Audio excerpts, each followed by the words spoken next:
So the interesting thing about French food is when people try to say, oh, well, what's a typical French dish? A lot of times it actually sounds a lot like typical American dishes, but somehow it's so much better.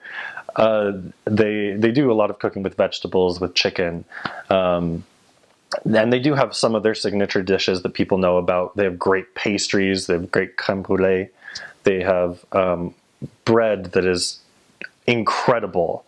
I had a French professor once who was talking about how certain things translate and certain things don't.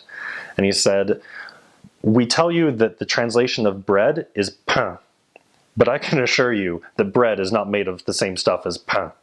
And it is so true that the French bread, for whatever reason, is incredible.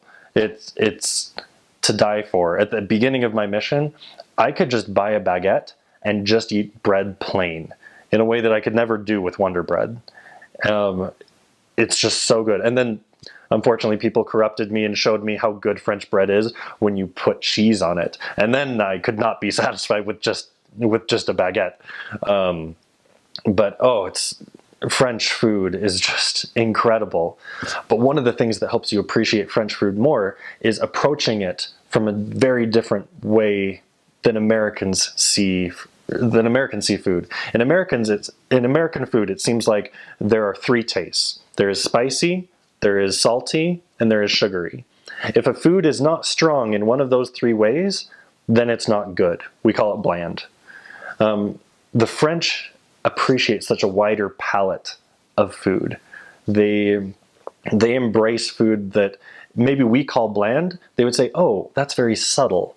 Or, oh, this is tangy. Or they love all of this variety of taste. They do like salty, they do like sugary, they like spicy, but then they also embrace just such a wide sense of taste, where there's milky, there is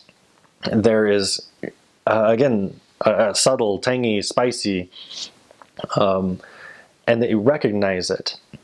The French people, when they're raising their children and they're teaching their children how to cook, they say the children learn so much better than Americans. Oh, well, it would be interesting for the food if we just add a little pinch of this spice. And as such, the French know their food a lot better than I do, or most Americans do. But the food is just so wonderful, and to appreciate those subtleties and those different nuances and taste helps you understand food and appreciate it in a way that the French people do.